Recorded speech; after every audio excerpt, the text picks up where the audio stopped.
Hello everyone and welcome back. इस lecture में हम लोग जो डिस्कस करने जा रहे हैं वो बहुत इंपॉर्टेंट पार्ट है डबली रेनफोर्स बीम के लिए। बिकॉज डबली रेनफोर्स बीम क्या होता है वो मैं लास्ट लेक्चर में आपको क्लियरली बता चुका हूँ। अब मैं आपको ये बताने वाला हूँ कि जो डबली रेनफोर्स बीम होता है उसमें जो स्ट्रेस एंड स्ट्रेन का डिस्ट्रीब्यूशन होता है वो किस तरीके से होता है, और फिर उनके डिस्ट्रीब्यूशन के बाद उससे जो डेप्थ ऑफ न्यूट्रल एक्सेट कैलकुलेट करने के लिए जो हमें फॉर्मूला मिलता है या मूवमेंट ऑफ रेजिस्टेंस को कैलकुलेट करने के लिए फॉर्मूला मिलता है वो किस तरीके से और कहां से मिलता है। तो सबसे पहले डबली रेनफोर्स बीम हमें पता होना चाहिए कि क्या होता है, तो वो लास्ट लेक्चर उसके लिए आप देख लीजिएगा, आपको क्लियर हो जाएगा कि डबली रेनफोर्स बीम का मतलब क्या है। सिंगली रेनफोर्स बीम बनाते हैं उसके बाद हम डबली बनाते हैं, तो डबली हम क्यों बनाते हैं या ऐसी कौन सी सिचुएशंस होती हैं जिसमें हम सिंगली ना बना के डबली रेनफोर्स बीम बनाते हैं, राइट। अब मैं आपको स्ट्रेस डिस्ट्रीब्यूशन बताऊं तो आपको लास्ट लेक्चर में मैंने आपको एक डायग्राम बताया था कि बेसिकली यहाँ पे मैं डबली रेनफोर्स रेक्टेंगुलर बीम की बात कर रहा हूं। तो डबली रेनफोर्स रेक्टेंगुलर बीम का मतलब नॉर्मली जो प्लिंथ लेवल पे देखने को मिलते हैं वो डबली रेनफोर्स या सिंगली रेनफोर्स रेक्टेंगुलर बीम होते हैं। तो इस बीम में यहाँ पे रेक्टेंगुलर में उसका सेक्शन ड्रॉ कर रहा हूँ। ये जो मैंने ड्रॉ किया है यहाँ पे सेक्शन ड्रॉ किया है। मेरे पास कोई बीम है, अगर आप सामने से देखते हैं तो उसकी लेंथ दिख रही है, ये पूरी लेंथ दिख रही है ऐसे में, ये पूरी लेंथ।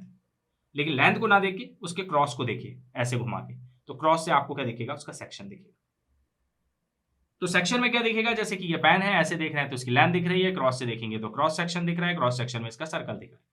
लेकिन बीम रेक्टेंगल होगा तो उसमें आपको क्या दिखेगा, रेक्टेंगल दिखेगा, तो इसलिए मैंने रेक्टेंगल बना दिया। और क्योंकि ये डबली रेनफोर्स बीम है तो इसमें मैंने ऊपर भी स्टील लगा दिया, वो एससी हो जाएगा, और नीचे भी स्टील लगा दिया, वो एसटी हो जाएगा।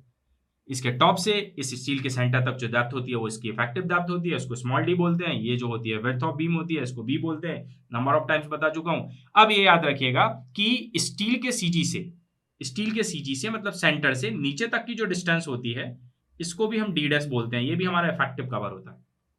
इफेक्टिव कवर क्यों प्रोवाइड करते हैं, कवर इसलिए प्रोवाइड करते हैं इस स्टील को प्रोटेक्ट करने के लिए। क्योंकि स्टील के साथ प्रॉब्लम क्या है कि स्टील में अगर मॉइस्चर लगेगा तो उसमें कोरोजन आएगा। कोरोजन मतलब जंग लग जाती है, और जैसे स्टील में जंग लगती है तो वो उसकी लाइफ को कम करते जाता है। क्योंकि स्टील की सबसे बड़ी प्रॉब्लम है कि उसमें कोरोजन लगा और वो खराब होना शुरू हो जाता है। तो कंक्रीट में भी हम लोग क्या करते हैं कि ये हमने स्टील नीचे लगाया, ये पूरा टेंशन रजिस्ट कर रहा है। इस स्टील को कवर करने के लिए हम लोग ये कवर प्रोवाइड करते हैं। तो यहाँ स्टील के सीजी से नीचे तक की जो डिस्टेंस होती है उसको इफेक्टिव कवर ऑफ कंक्रीट करते हैं। कवर कर रहे हैं, उसको प्रोटेक्ट करने का काम कर रहे हैं। जैसे मोबाइल में ना हम लोग कवर लगा लेते हैं, तो क्यों लगाते हैं, हम मोबाइल को प्रोटेक्ट करते हैं। वो हमारे कोई यूज का नहीं है, लेकिन हम उससे क्या कर रहे हैं, मोबाइल को प्रोटेक्ट कर रहे हैं। वैसे यहाँ पे ये कंक्रीट के कवर से हम स्टील को प्रोटेक्ट करते हैं जिसमें उसमें कोरोजन ना लगे, जंग ना लगे, राइट। तो ये कवर होता है। इसी तरीके से जैसे हम नीचे स्टील लगाए तो नीचे कवर दोगे, तो ऊपर स्टील लगाए तो ऊपर भी तो कवर देना पड़ेगा। तो हमने यहाँ पे ऊपर भी कवर दिया है, तो इसको भी क्या बोलेंगे, डी डैश बोलेंगे। तो ये भी क्या होगा, सेंटर से देखोगे तो इफेक्टिव कवर होगा। लेकिन अगर कोई बोले कि आपको क्लियर कवर क्या होता है, तो क्लियर कवर का मतलब क्या है कि स्टील के एकदम एंड से, जैसे यहां से ये स्टील का एंड हो रहा है, ये खत्म हो रहा है स्टील के एंड से, उसके बाद जो ऊपर जितनी कंक्रीट है ये सिर्फ इतनी, ये क्या होगा, इसका क्लियर कवर होगा। क्लियर कवर होगा, ये इसका क्लियर कवर होगा। और स्टील के सीजी से देखूंगा तो कौन सा होगा, इफेक्टिव कवर होगा। तो ये तो मैंने एक सेक्शन बना दिया जो एक रेक्टेंगुलर बीम का सेक्शन होगा, डबली रेनफोर्स रेक्टेंगुलर बीम का सेक्शन होगा। अब यहां से यहां तक की डिस्टेंस अगर मुझे देखनी है तो यहां से यहां तक डी है, तो यहां से डी डैश माइनस हो जाएगा, तो डी माइनस डी डैश हो जाएगा। अब मैं सबसे पहले आपको इसका स्ट्रेन डायग्राम एक्सप्लेन करने वाला हूं। तो सबसे पहले मैंने इसका स्ट्रेन डायग्राम बनाया, यहाँ पे स्ट्रेन डायग्राम में हम क्या आते हैं, न्यूट्रल एक्सिस जा रही है। न्यूट्रल एक्सिस मतलब जहां पे स्ट्रेसेस की वैल्यू क्या होती है, जीरो होती है, क्योंकि उसके ऊपर ऊपर पूरा कंप्रेशन है, उसके नीचे नीचे टेंशन है। तो यहाँ पे कंप्रेशन खत्म होता है और उसके बाद टेंशन शुरू होता है। तो कंप्रेशन खत्म हो रहा है और टेंशन शुरू हो रहा है, तो जहां पे खत्म हो रहा है और शुरू हो रहा है मतलब वो पॉइंट एक लेयर टाइप की क्रिएट होती है पूरे बीम सेक्शन में, जहां पे स्ट्रेसेस क्या हो जाती है, जीरो। ना वहां पे कंप्रेशन है और ना वहां पे टेंशन। तो ये जो एक्सेस पास हो रही है ये मैंने कंटिन्यू कर दी। इसके ऊपर ऊपर पूरे में कंप्रेशन है, तो सबसे पहले मैं स्ट्रेन डायग्राम बना रहा हूं। तो मैंने ये एक्सेस पास की, इसके ऊपर ऊपर यहाँ पे स्ट्रेस की वैल्यू या स्ट्रेन की वैल्यू क्या है, जीरो। जैसे मैं ऊपर तरफ जाऊंगा, ऊपर मतलब मैं कहां जा रहा हूं, कंप्रेशन के साइड में जा रहा हूं। तो ऊपर मतलब कंप्रेशन कंक्रीट की तरफ जाऊंगा तो मेरा स्ट्रेन बढ़ा, इसके बाद और स्ट्रेन बढ़ा, और स्ट्रेन बढ़ा। मैक्सिमम स्ट्रेन कहां आता है, इसके टॉप फाइबर पे। और कंक्रीट का मैक्सिमम स्ट्रेन कितना होता है, 0.0035। पहले के लेक्चर्स में भी आप देख चुके होंगे। उसके बाद मैंने ये बोला कि ये जो डेप्थ होती है इसको डेप्थ ऑफ न्यूट्रल एक्सेस बोलते हैं, जिसको हम एक्सयू से रिप्रेजेंट करते हैं। और उसके बाद फिर मैंने इस यहाँ पे भी स्टील लगाया, तो उसके सेंटर से एक पॉइंट लाइन लेके गया, इसको ये बोलते हैं, यहाँ पे डी डैश है, जैसे यहाँ डी डैश है तो ये भी डी डैश होगा इसका। और यहाँ पे अगर मैं स्ट्रेन की बात करूं तो यहाँ पे स्ट्रेन होती है 0.002 के बराबर। यहाँ पे जो स्ट्रेन आएगी अप्रोक्सीमेट 0.002 के बराबर है। अब इसके बाद अगर मैं बात करता हूं तो इस एक्सेस के नीचे जाऊंगा, मतलब टेंशन की बात कर रहा हूं, तो नीचे टेंशन बढ़ा मतलब टेंशन का स्ट्रेन बढ़ा, नीचे और स्ट्रेन बढ़ा, नीचे और स्ट्रेन बढ़ा। मैक्सिमम स्ट्रेन स्टील में कितना होता है, वो होता है 0.87 F/ES प्लस 0.002। और ये कहां पे आएगा, ये आएगा स्टील के सेंटर पे। तो स्टील के सेंटर से एक पॉइंट बनाएगा और वहां पे ये स्ट्रेन के लिए आप मैक्सिमम बताएंगे। इसके नीचे कवर है, वो कोई काम का नहीं है, आपको क्या स्टील के सेंटर पे स्ट्रेन को बताना है। अब इसके बाद क्या, ये तो इसका स्ट्रेन डायग्राम हो गया। अब इसके बाद में क्या, इसका स्ट्रेस डायग्राम बनाने के लिए, तो जब स्ट्रेस डायग्राम बनाने गया तो मैंने बोला यहाँ पे फिर न्यूट्रल एक्सिस को आप एक्सटेंड कर दीजिए। उसके ऊपर ऊपर क्या होगा, कंप्रेशन, उसके नीचे नीचे क्या होगा, टेंशन। तो जब मैं ऊपर गया तो स्ट्रेस डायग्राम बनाने गया, तो अगर आपने देखा हो जो पहले का लेक्चर है मेरा, जिसमें मैंने आपको स्ट्रेस स्ट्रेन डायग्राम बताए थे कंक्रीट और स्टील के, तो मैंने आपको बताया था कि जो कंक्रीट का स्ट्रेस डायग्राम होता है वो कैसे बनता है, पहले थोड़ा सा पैराबोलिक बनता है, उसके बाद स्ट्रेसेस कांस्टेंट हो जाती हैं, उसके बाद स्ट्रेट जाता है, स्ट्रेन बस बढ़ता है। तो पहला पैराबोलिक, उसके बाद फिर स्ट्रेट बनता है। तो यही बना है, ये पैराबोलिक, उसके बाद ये स्ट्रेट बना है। तो सबसे पहले जब जीरो से बढ़ते हो तो स्ट्रेस बढ़ती है बढ़ती है बढ़ती है, और एक पॉइंट पे आने के बाद स्ट्रेस कांस्टेंट हो जाती है, सिर्फ स्ट्रेन बढ़ती है। तो इस टाइप का स्ट्रेस डायग्राम बनता है। और मैक्सिमम स्ट्रेसेस इन कंक्रीट जो होती है वो 0.45 एफसी की होती है। और ये कहां से आई है, इसके लिए आप स्ट्रेस स्ट्रेन डायग्राम पहले का लेक्चर देखिए, उसमें आपको पता चल जाएगा 0.45 एफसी के कहां से आया। इसको बोलते हैं डिजाइन स्ट्रेंथ ऑफ कंक्रीट। अब इसके बाद मैं आगे गया, फिर मैंने यहाँ पे एक चीज लिखी है, यहाँ पे नीचे नीचे की तरफ आया तो टेंशन आएगा, टेंशन आएगा तो टी बोलेंगे, टी इक्वल कितना होता है 0.87 F/AST। ये भी आपको पता चल जाएगा स्ट्रेस स्ट्रेन डायग्राम से। अब इसके साथ में मैंने यहाँ पे एक और चीज लिखी हुई है, टी इक्वल कितना होता है T1 plus T2। T equal T1 plus T2 मैंने इसलिए लिखा है कि आप मुझे बताइए, अभी इससे पहले का जो लास्ट लेक्चर था उसमें मैंने आपको क्या बताया कि एक एरिया ऑफ स्टील हम लगाते हैं AST1 डबली रेनफोर्स बीम में, एक AST1 लगाते हैं जो कंक्रीट को बैलेंस करता है, फिर एक AST2 लगाते हैं, दूसरा स्टील और स्टील लगाते हैं, उसको AST2 बोलते हैं, जो क्या करता है ASC को बैलेंस करता है। ASC मतलब ऊपर जो स्टील लगा है उसको बैलेंस करता है। क्योंकि ऊपर जो कंप्रेशन है ना, कंप्रेशन में जो आपको स्ट्रेंथ मिल रही है वो दो चीजों से मिलकर मिल रही है। एक यहाँ की जो कंक्रीट है वो कंप्रेसिव स्ट्रेंथ दे रही है, और दूसरा आपने ये जो स्टील लगाया वो आपको स्ट्रेंथ दे रहा है। इसका मतलब यहाँ पे दो चीजों से स्ट्रेंथ मिल रही है, एक आपको कंक्रीट से मिल रही है कंप्रेशन में स्ट्रेंथ, और दूसरी आपने जो स्टील लगाया उससे स्ट्रेंथ मिल रही है। जिसमें हो सकता है कि कंक्रीट से आपको 60% मिल रही हो, 40 स्टील से मिल रही हो, या 70 आपकी कंक्रीट से मिल रही हो, 30 स्टील से मिल रही हो, 50-50 मिल रही हो। तो एक कंक्रीट को बैलेंस करने के लिए जो स्टील लगता है वो ST1 हो गया, तो उसकी वजह से जो टेंशन आएगा वो T1 हो गया। और फिर दूसरा जो ASC को बैलेंस करने के लिए स्टील लगता है वो ST2 हो गया, उसके वजह से जो टेंशन आएगा वो क्या हो जाएगा, T2 हो जाएगा। और जब मैं दोनों को मिला दूंगा तो T1 प्लस T2 कितना हो जाएगा, टोटल टेंशन। तो टोटल टेंशन कितना हो जाएगा, T के बराबर हो जाएगा। इसलिए मैंने T equal T1 plus T2 लिखा हुआ। अब इसी तरीके से कंप्रेशन में बात करें तो अभी आप देख रहे होंगे कि सिंगली रेनफोर्स बीम में मैं सिर्फ C की बात करता था, टोटल कंप्रेशन, C की बात करता था टोटल कंप्रेशन, और टोटल कंप्रेशन कहां, यहां पे लगा देता था। लेकिन यहां पे मैं T1 T2 की भी बात कर रहा हूं, और वहां पे सिर्फ मैं T की बात करता था, क्योंकि सिंगली रेनफोर्स बीम में क्या होता था, सिर्फ कंक्रीट होता था, नीचे स्टील होता था। कंक्रीट को कौन बैलेंस करता था, स्टील। तो टोटल कंप्रेशन किससे मिलता था, सिर्फ कंक्रीट से, और टोटल टेंशन किससे मिलता था, सिर्फ स्टील से। तो वहां सिर्फ C था और T था। लेकिन डब्ली में C दो हो गए, क्योंकि एक कंक्रीट प्लस स्टील हो गया तो C1 प्लस C2, और स्टील भी क्या होगा, दो हो गए, एक कंक्रीट को बैलेंस करेगा और ASC को बैलेंस करेगा, तो T1 plus T2।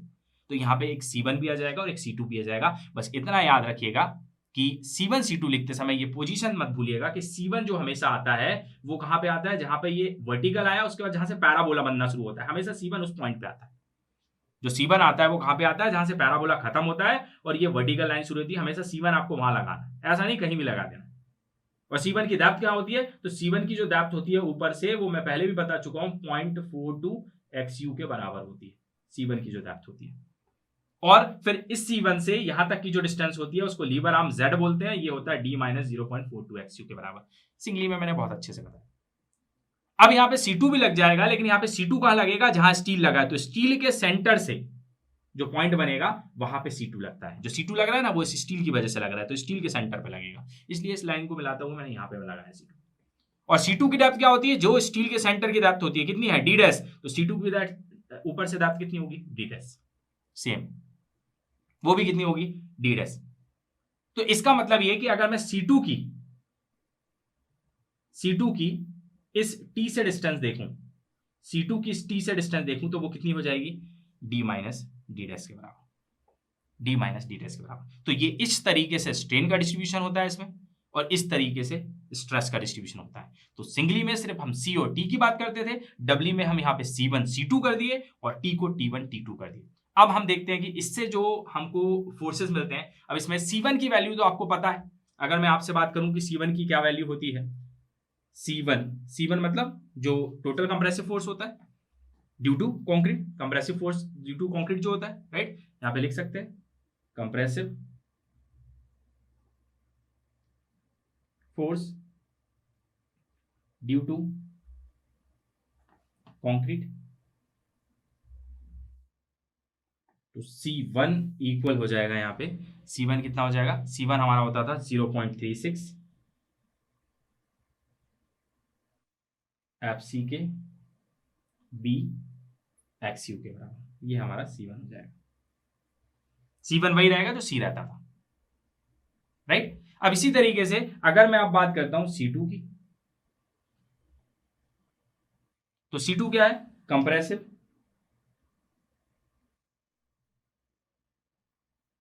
Compressive force provided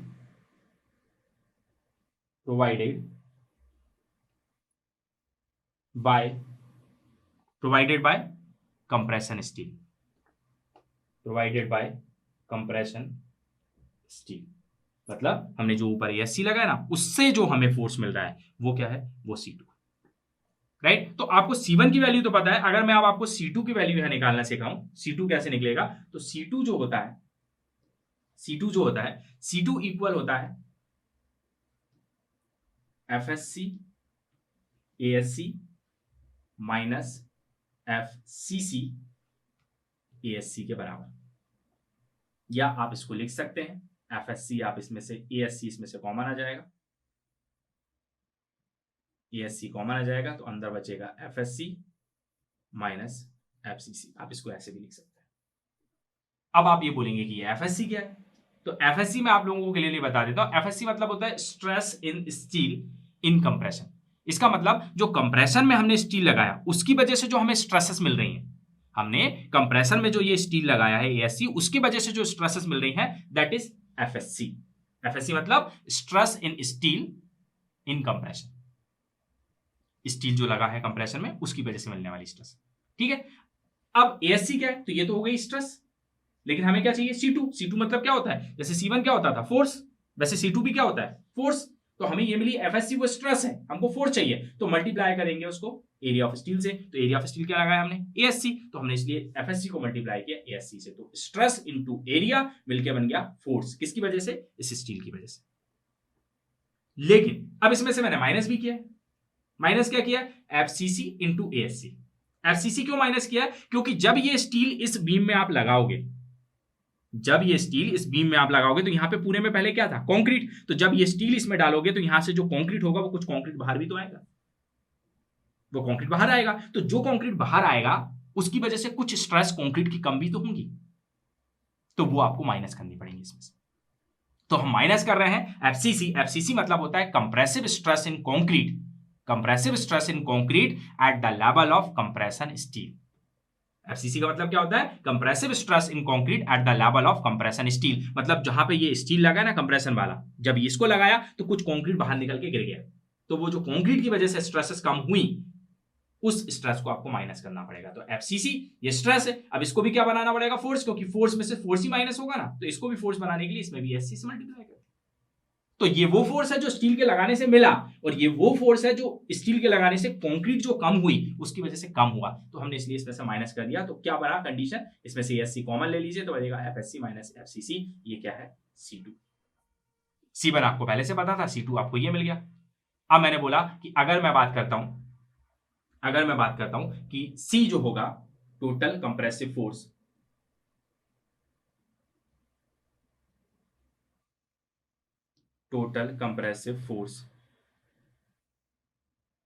C equal क्या होगा, C1 प्लस C2 के होता है। टोटल कंप्रेसिव फोर्स की बात करें तो क्या हो जाएगा, इसका प्लस इसका ऐड कर दीजिए, मतलब C1 प्लस C2 हो जाएगा, तो टोटल कंप्रेसिव फोर्स मिल जाएगा। तो टोटल कंप्रेसिव फोर्स अगर मैं C निकालना चाहूं, इसका मतलब C इक्वल हो जाएगा C1 की वैल्यू कितनी थी आपके पास, 0.36 FC के B XU प्लस C2 की वैल्यू आपने अभी ऊपर निकाली कितनी हो जाएगी, ASC FSC माइनस ACC, ये हो जाएगा total compressive force due to या provided by concrete plus compression steel, ये टोटल सी है। तो सिंगली रेनफोर्स बीम में सी का मतलब सिर्फ 0.36 एफसी के BXU था सिंगली रेनफोर्स बीम, क्योंकि वहां पे सिर्फ हम कंक्रीट से कंप्रेसिव फोर्स ले रहे थे, बट यहां पे हमने स्टील भी लगा दिया तो उसकी वजह से इतना पार्ट इसमें ऐड हो जाएगा। ठीक है, तो टोटल कंप्रेशन मिल गया। इसी तरीके से अगर मैं आपसे पूछूं कि टोटल टेंसाइल फोर्स, तो वो कितना हो जाएगा, टी इक्वल क्या था, मैंने अभी बताया T1 plus T2, T1 plus T2, और T1 क्या हो जाएगा, तो मैंने बोला T1 हो जाएगा 0.87 Fy, क्योंकि यहां पे हमने कुछ नई चीज थोड़ी लगाई, यहां पहले भी हम स्टील ही लगा रहे थे, हमने बस और स्टील इसमें बढ़ा दिया, ऐड कर दिया। तो जब हम पहले भी स्टील लगा रहे थे, अब भी स्टील लगा रहे हैं, तो जो स्ट्रेस हमें पहले मिल रही थी वही तो स्ट्रेस हमें मिलेगी, सिर्फ स्टील बढ़ जाएगा तो एरिया उसका बढ़ जाएगा।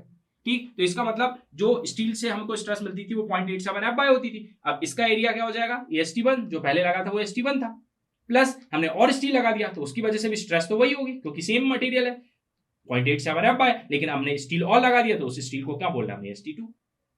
इसका मतलब टोटल टी जो हो जाएगा, टी इक्वल हो जाएगा, कितना हो जाएगा, 0.87 Fy को कॉमन ले लीजिए, ब्रैकेट में बचेगा AST1 प्लस AST2, ये टोटल टेंशन आ जाएगा,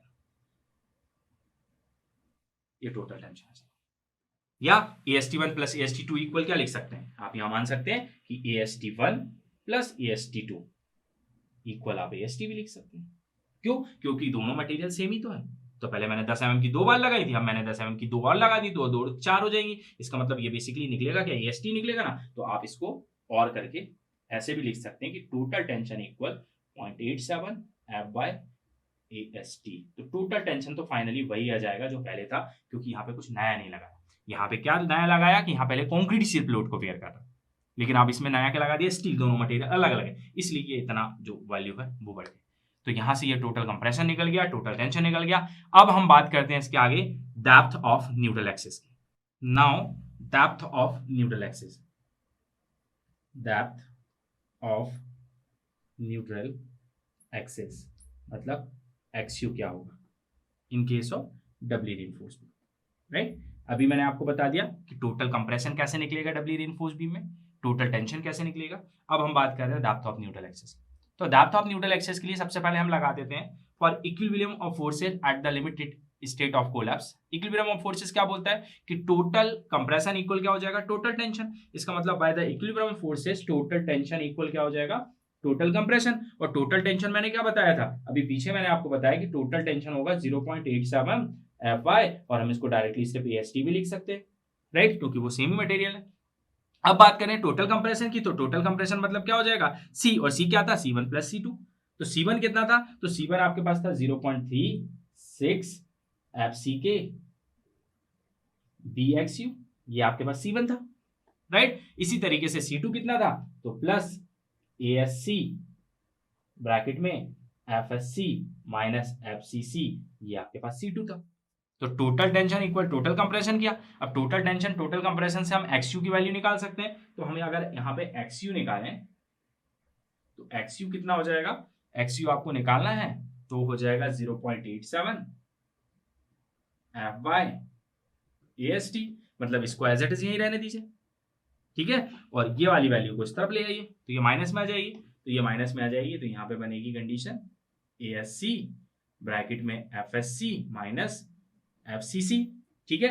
उसके बाद ये XU अपन निकाल रहे हैं, तो ये बचा हुआ पार्ट इसके लिए नीचे डिवाइड में आ जाएगा, तो यहाँ लिखेंगे डिवाइड में, कितना लिखेंगे, ये हो जाएगा 0.36 FCK B, इसके डिवाइड में आ जाएगा, ठीक है। और यहां पर इफ FCC इज नेग्लेक्टेड, क्यों FCC को नेग्लेक्ट कर दिया जाता है, क्यों कर दिया जाता है, बिकॉज वो बहुत छोटी क्वांटिटी है, क्योंकि स्टील का एरिया क्या होता है, बहुत कम एरिया कवर करता है।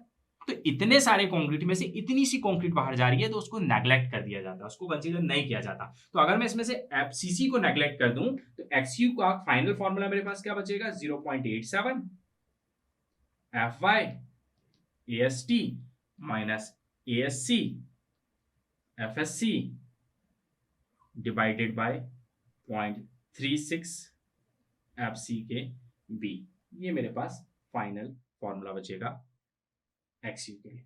आप तो अपनी न्यूटन एक्सेस निकालनी है अगर आपको डबली रेनफोर्स बीम में, तो आप इस फॉर्मूले को अप्लाई कर सकते हैं, इस फॉर्मूले को आप अप्लाई कर सकते हो। और कुछ याद ज्यादा याद थोड़ी रखना है, जैसे हमें पहले 0.87 एफ बाई एस टी तो हमें याद ही था, 0.36 एफसी के बी था, बस माइनस करना है एएससी इंटू एफएससी। एफएससी क्या है, stresses at the level of steel, जो आपने स्टील लगाया है उसकी वजह से जो आपको स्ट्रेसेस मिली है, दैट इज एफएससी। निकालनी कैसी है वो मैं आपको आगे न्यूमेरिकल्स में बता दूंगा। तो ये आपको डेप्थ ऑफ न्यूट्रल एक्सेस का फॉर्मूला मिल गया। अब बात करता हूं कि अगर मैं अल्टीमेट मूवमेंट ऑफ रेजिस्टेंस की बात करूं, किसकी, ultimate movement of resistance, ultimate movement of resistance की अगर मैं बात करूं, मतलब मैं एमयू की बात कर रहा हूं आपसे, एमयू की बात कर रहा हूं। तो अल्टीमेट मूवमेंट ऑफ रेजिस्टेंस जो होगा डबली रेनफोर्स बीम सेक्शन के लिए, वो क्या होगा, वो होगा C1 प्लस C2 दोनों की वजह से। सिंगली में हम लोग क्या करते थे, यहां पे सिर्फ C लगता था तो C इंटू ये लीवर आर्म कर देते थे, या C पे खड़े होके T इंटू लीवर आर्म कर देते। बट यहां पे कैसे निकलेगा, इस पे खड़े होंगे तो C1 into lever arm plus C2 into lever arm. इसका मतलब अगर मुझे यहां पे MU निकालना है, MU निकालना है तो MU किसके बराबर होगा, MU1 प्लस MU2। क्यों होगा, MU1 होगा जो C1 की वजह से मिलेगा और MU2 होगा जो C2 की वजह से मिलेगा। दोनों को जब ऐड कर दोगे तो आपको क्या मिल जाएगा, MU मिल जाएगा, राइट। तो जैसे अगर मेरे को MU निकालना है तो मैं इसको ऐसे लिख सकता हूं, MU इक्वल MU1। MU1 के लिए कहां से निकालेंगे, तो MU की अगर हम बात कर रहे हैं तो हम C1 की बात करेंगे, तो C1 इंटू उसका लीवर आर्म आ जाएगा, उसका लीवर आर्म आ जाएगा, plus C2 into lever arm.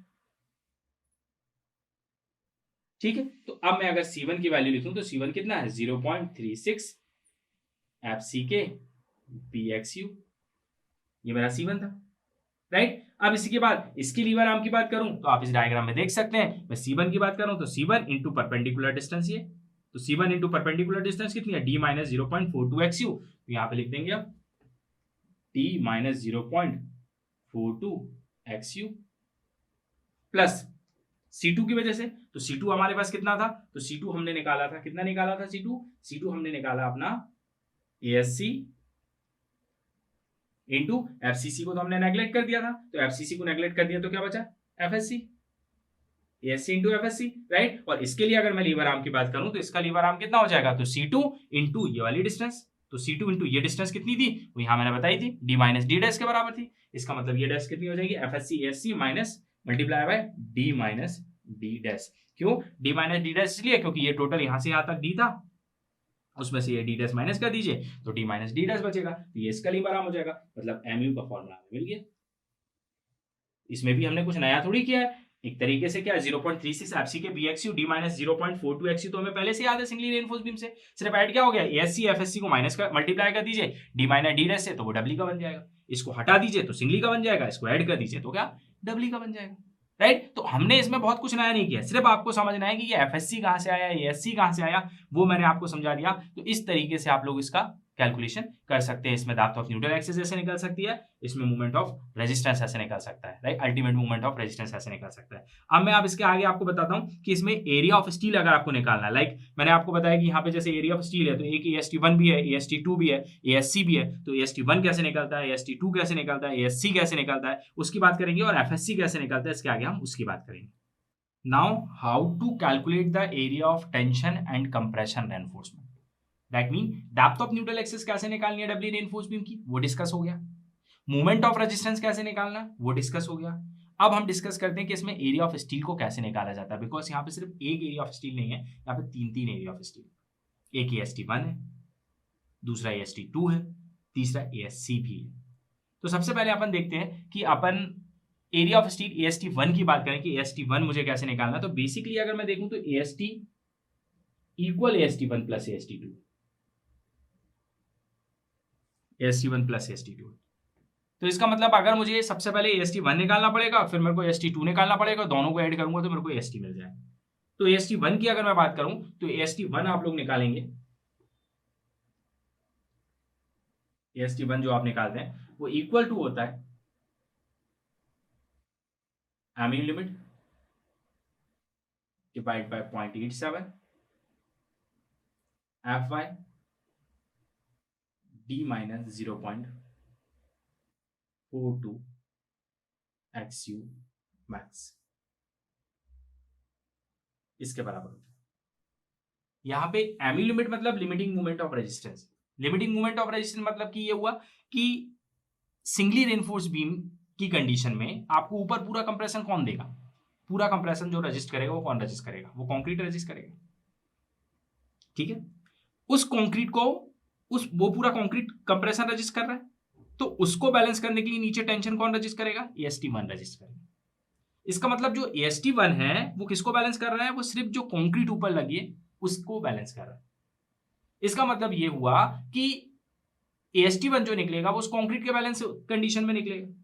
तो अब मैंने ये बोला कि आप कंक्रीट जो लगा है उसके बेसिस पे आप उसका मोमेंट ऑफ रेजिस्टेंस निकाल दीजिए, लिमिटिंग मोमेंट ऑफ रेजिस्टेंस, जो कि उसके डायमेंशन के बेसिस में निकल जाएगा, जो शॉर्ट फॉर्मूले बताए थे मैंने 0.138 FC के BD स्क्वायर, उसमें ST की जरूरत पड़ती नहीं। तो वहां से जो मोमेंट ऑफ रेजिस्टेंस आपको मिलेगा वो मोमेंट ऑफ रेजिस्टेंस को आप डिवाइड करेंगे 0.87 F bye bracket D minus 0.42 XU max से, तो आपको AST1 मिल जाएगा।